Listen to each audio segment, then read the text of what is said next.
A paz do Senhor, meus irmãos do canal Atos 2. Aqui quem vos fala é seu irmão em Cristo, irmão Misael. E eu estou mais uma vez aqui no canal para trazer mais um vídeo da Palavra de Deus para o meu, para o teu, para o nosso coração. Muito obrigado você estar me deixando entrar aí na tua casa, deixando eu falar um pouco da Palavra de Deus. Um bom dia, uma boa noite, uma boa tarde, dependendo da hora que você vai assistir esse vídeo, tá bom? Muito obrigado, é um prazer ter você aqui mais uma vez no canal Atos 2. Nessa noite, estou gravando, vamos estar falando de um tema muito importante para a nossa vida, amém? Desde já, eu peço que você assista o vídeo completo, amém? Você assistindo, você gostando, aí sim você deixe seu like, comente, compartilhe, ative os sininhos das notificações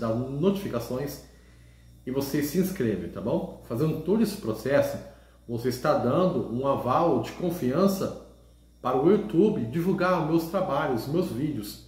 E quanto mais você fazendo isso, mais pessoas vão alcançar, ouvir a poderosa Palavra de Deus. Amém? Vamos lá? Hoje vamos estar falando uma palavra muito importante. Jeová Jiré. O que significa Jeová Jiré? A palavra Jeová Jiré significa Deus proverá. O Senhor proverá. Ou também pode ser dita, o Senhor verá. Amém? E por que essa palavra? Nesses últimos dias que estamos vivendo, as pessoas interpretam mal o nome, essa nomenclatura de Deus, Jeová Jiré. Observamos, eu quero aqui deixar uma observação, que Deus ele continua cuidando dos seus, mas não da forma que as pessoas estão querendo mostrar para você e para mim, tá bom? Mas o intuito desse vídeo não é debater com ninguém, não é mostrar para ninguém, é mostrar que o Jeová Jiré, ele cuida dos seus. A palavra, o nome de Deus, a nomenclatura de Deus, esse nome Jeová Jiré, foi dito por quem? Por Abraão. Ela aparece a primeira vez na Bíblia Sagrada, em Gênesis capítulo 22, versículo 14. Amém? Gênesis capítulo 22, versículo 14, diz assim: E chamou Abraão o nome daquele lugar, o Senhor proverá. Por isso se diz, até o dia de hoje, no monte do Senhor se proverá. Por que Abraão falou isso? Porque nesse começo do capítulo 22, Deus pediu a Abraão o seu filho, Isaque, filho da promessa. E observamos que Abraão esperou tempo para que esse filho nascesse. E quando Deus ele faz uma promessa para Abraão, que ia fazer dele de uma grande nação, para que ele deixasse a sua terra, a casa dos seus pais, e ir para uma terra que Deus ia mostrar para ele, e Deus ia fazer dele uma grande nação, e ele será uma bênção, Deus prometeu para ele um filho. E sabemos que na capacidade humana, Abraão e Sara não tinham condições de ter um filho, na qual Sara ficou preocupada de Abraão ter um sucessor, na onde que Sara deu liberdade para Abraão de estar com Agar. E nisso nasceu Ismael. Só que Ismael não era filho da promessa. O filho da promessa era com Abraão e com Sara. Mesmo assim, Deus ainda foi misericordioso com Ismael e Deus abençoou Ismael. Mas não vem aqui o caso. Aí Deus abençoa, Deus faz o impossível acontecer, porque Sara já era de idade avançada, os seus costumes de mulher já tinham passado. Então, não tinha possibilidade nenhuma humana deles ter um filho. Mas quando Deus promete, meu irmão, Deus ele cumpre. E Deus cumpriu sua promessa. E Isaac nasceu. Então Deus fez uma prova de fé para com Abraão, pedindo o seu filho, o seu único filho, como oferta de sacrifício. Deus ele não aceita um sacrifício humano, ou seja, humano ser oferecido para ele. Mas Deus fez isso para mostrar até onde ia a fé de Abraão. E Deus não conhecia Abraão? Conhecia. Mas Deus queria ver aonde que ele ia. Se Abraão estava segurado nas coisas, nos bens materiais. E Abraão amava o seu filho. Um filho da promessa. Um filho do deserto. Um filho que custou muito choro, muitas lágrimas. E Deus estava querendo de volta. Observamos que no mesmo capítulo, quando chegou o dia de oferecer o seu filho como sacrifício, Abraão falou assim para os seus servos. Versículo de número 5. E disse Abraão aos seus moços: fica aqui com o jumento, e eu e o moço iremos até ali. Havendo adorado, tornaremos a vós. Deus não tinha pedido para Abraão, o seu único filho, como oferta, como sacrifício? Como que Abraão fala uma frase muito interessante? Vamos lá adorar, e havendo adorado, eu e meu filho voltaremos a vocês. Então Abraão tinha certeza e convicção que Deus ia dar um escape. E continuando, e o versículo de número 7, já indo caminho Abraão e Isaac ao monte do Senhor, e Isaac falou assim para Abraão: meu pai, ele disse, eis-me aqui, meu filho. E ele disse: eis aqui o fogo, a lenha, mas onde está o cordeiro para o holocausto? Versículo de número 8, e disse Abraão: Deus proverá para si o cordeiro para o holocausto, meu filho. Assim caminharam juntos. Então, Abraão sabia, tinha convicção que Deus iria prover, que Deus iria trabalhar. E o que aconteceu? Quando Abraão foi oferecer Isaac, o anjo falou: Abraão, pare, visto que você foi fiel à minha palavra. Não mate o menino, porque eu já providenciei um cordeiro. E lá está um cordeiro, com as suas pernas, com as suas patas amarradas, pronto para ser oferecido no lugar de Isaac, fazendo uma simbolização, um tipo de Jesus Cristo, o Cordeiro de Deus morrendo no nosso lugar.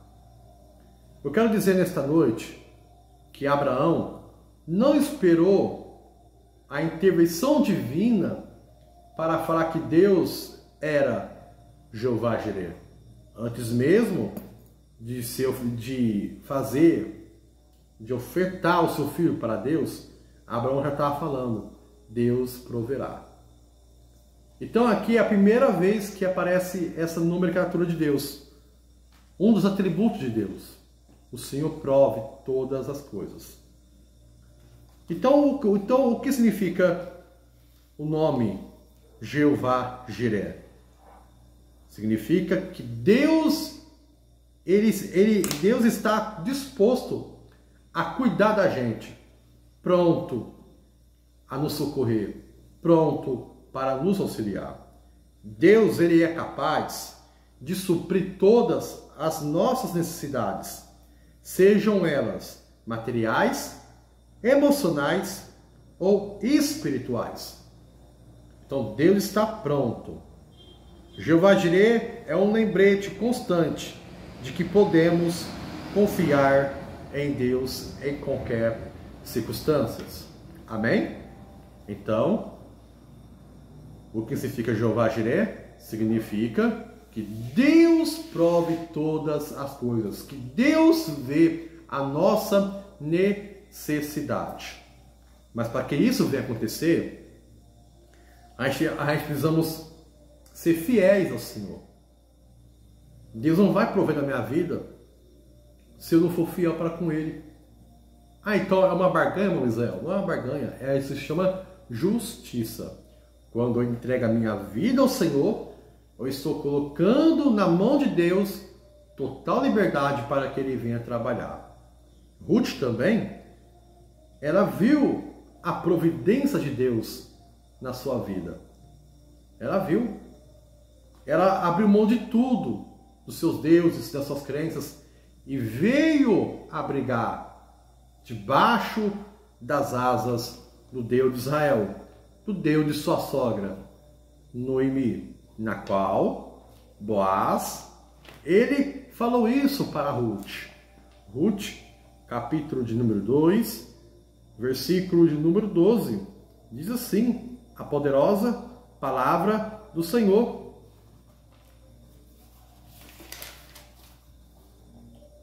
O Senhor retribuiu o teu feito, e seja concedido pleno galardão da parte do Senhor, Deus de Israel, sobre cujas asas te viesses abrigar. Abraão, ele foi fiel a Deus. E Ruth, ela abriu mão de tudo. Ela renunciou aos seus desejos, às suas vontades, e veio se abrigar debaixo das asas do Senhor. Abraão subiu ao monte, como demonstra cultuar ao Senhor, como fidelidade a Deus. Ruth, ela abriu mão de tudo. E para Deus operar a provisão dele na minha vida, eu tenho que ser fiel a Deus. Eu tenho que renunciar ao mundo, renunciar às minhas vontades. E a viúva de Sarepta, 1 Reis, capítulo 17, versículo 8, ali em diante, fala de uma mulher que tinha apenas um bocado de trigo e de um pouquinho de azeite para fazer bolo para ela e seu filho comerem e depois eles morrerem. Estava vivendo uma seca terrível por causa da apostasia que Acabe, juntamente com Jezabel, infiltrou no meio, entre o povo de Deus. O profeta Elias foi enviado a Sarepta para ser alimentado por uma viúva que não tinha mais nada em seu mantimento, seu armazenamento. Tinha apenas isso, para fazer bolo para ela e seu filho comer. O profeta pediu água, e a água ela tinha. E depois o profeta pediu, olha, me traz um bolo. Aí falou, Senhor, cujo teu Deus vive. Eu tenho só um bocado de farinha, um pouquinho de azeite, venho aqui pegar um pouquinho de graveto, para me fazer um bolo, para eu e meu filho se alimentar e comer. E o profeta falou assim, pode ir, faça e traz para mim, porque a farinha da panela não vai se faltar e o azeite da botija vai se multiplicar. E ela fez isso que o profeta fez, mandou. E foi durante 3 anos ali, Deus multiplicou a farinha, o azeite, e não deixou que a viúva, o seu filho e o profeta Elias morresse. Deus proveu. Sabe por que Deus proveu? Porque a viúva foi obediente. 3 pontos importantes: ser fiel, renunciar ao mundo e ser obediente a Deus.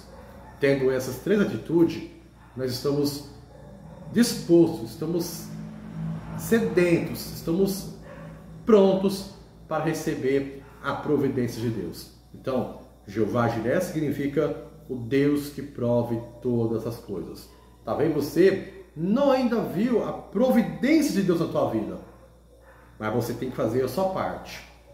Seja fiel, renuncie o mundo, renuncie as suas vontades, renuncie os seus prazeres e seja obediente a Deus, porque fazendo essas 3 coisas você vai ser bem-aventurado, você vai conhecer o agir de Deus na tua vida. Deus abençoe e fique com Deus. Um grande abraço e até o próximo vídeo.